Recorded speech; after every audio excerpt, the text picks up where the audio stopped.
I am Batman. Average Sniper. What's up, guys? Average Sniper here, and welcome to another PUBG video. Today we are talking about the new snow map Vikendi that just came out today for Xbox One and PS4. But you have to have the PUBG test server. So if you're on Xbox, go to the store and download the PUBG PTS, stands for PUBG Test Server. And if you're on PS4, I believe you can go to your library and find the download there. So let's go over the sensitivity and settings. I like to play on Type B. I put all my settings on the test server to the exact same way they were or they are on the real server. So I keep my Type B vibration off, general sensitivities at 10, aim acceleration on and at 5, over the shoulder aiming sensitivity at 10, and I keep all my optics at 7. I had originally put this at 9, but it was just a little too sensitive for me.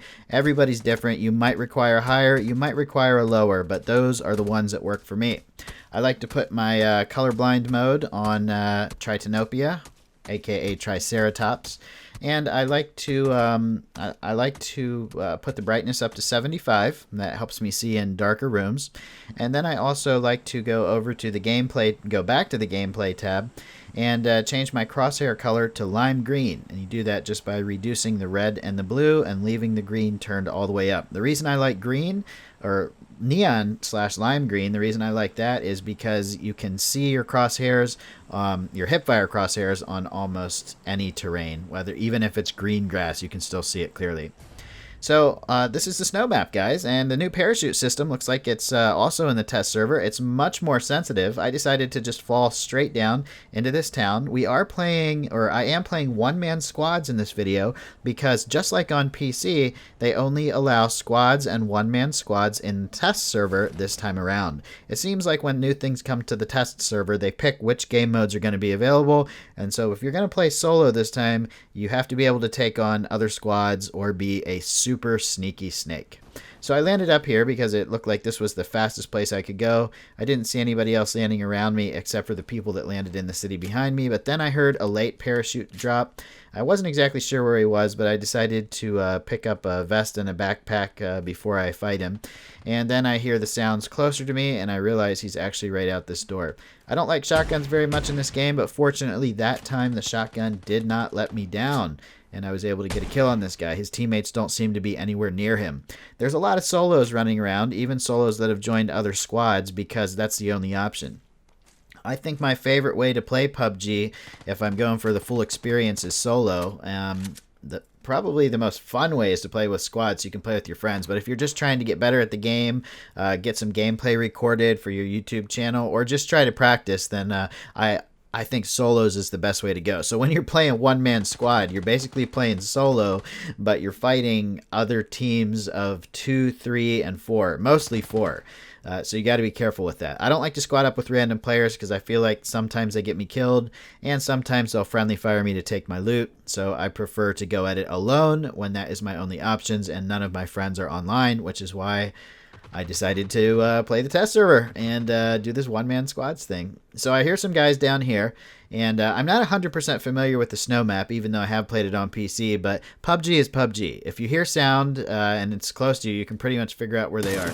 So I got some good hits in on that guy. I know it sounded like he was trying to fight somebody in that house, so I decided to run over here, finish him off, and see who else is around here. Get the kill on this guy, and then I'm kind of like, all right, where's this next guy? Let me just creep around up here until somebody makes themselves apparent.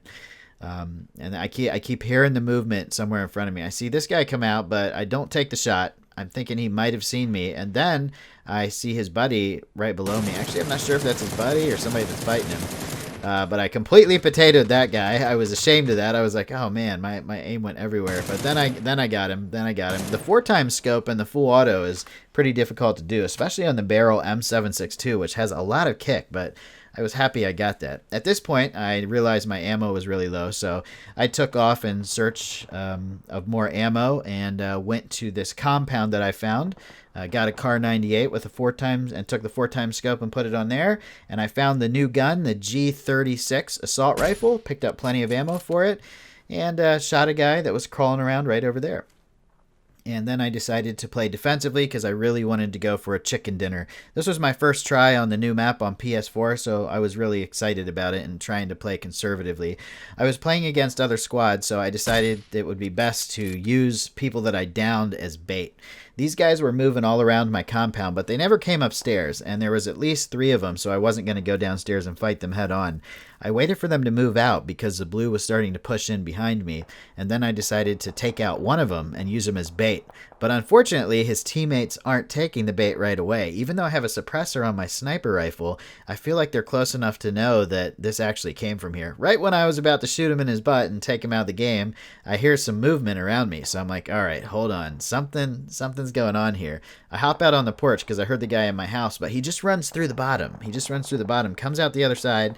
I take him out, and then I realized that he's still got another teammate. I thought maybe it was just those 2, but I did remember hearing 3 earlier. So I'm like, all right, this guy's over here somewhere outside, and now the jig is up. He knows where I am, you know. So and the blue is pushing in too. It's right behind me. So I'm like, I just gotta be aggressive with this guy. I'm gonna jump out the window, see if I can get him to shoot at me. Right when I jump out the window, I see him to my right. I scope in with the 2x scope with the G36 and get some good hits on him. He was the last member of that 3-man squad, so all 3 of them are now dead. There are only 4 enemies left, and for a second I thought, oh no. Oh no, this is going to be me versus an entire squad of 4. How am I going to do this? I don't know, but I decided to try and play this the most strategic way as possible, and this is where I think it's easy to make the most mistakes, regardless of what map you're playing. But the snow map has all this open area, and you see those buildings up there were kind of in. So I wanted to stay out of view from those buildings and take my chances out here in the open terrain. I do have a sniper rifle, so I can defend myself from a distance. And I wanted to clear the shed as I went past it, just to make sure there wasn't a solo player taking cover in there. There usually is. I was kind of surprised when I opened the door and I actually didn't see anybody. I was like, what? Are you serious? So now what I'm doing is I'm running around the edge of the circle because this basically guarantees that there can't be anybody on my right side, at least past the blue. The blue is so strong at this point in the game, or the storm, whatever you want to call it. I call it the blue. That nobody's going to be sitting in the blue. So if they are on my right side, they're going to be right on the edge of the blue. It's going to be easy for me to figure out where they are if they start shooting at me, or if they start shooting at somebody else and I can hear them. This rock is pretty much the only cover, but I'm still not in the safe zone. But I do decide to stop here for a little bit and just kind of observe and take in my surroundings to see if I see anybody before I have to make this epic journey across the road, which is right in front of me, but it seems like forever when you're playing by yourself and there's a potential team left. Then I see these guys out here to the northeast, and I'm hoping they don't see me because I decided, because of their position, I need to run across this road as fast as possible. I can't get stuck in the blue moving towards these guys. So I creep up to this rock, but it's not in the safe zone. So I decide to keep going and just see where the blue puts me. These rocks in front of me are probably my best bet for cover that are right inside the zone. But I don't like that there's buildings on my left because that can always be an issue.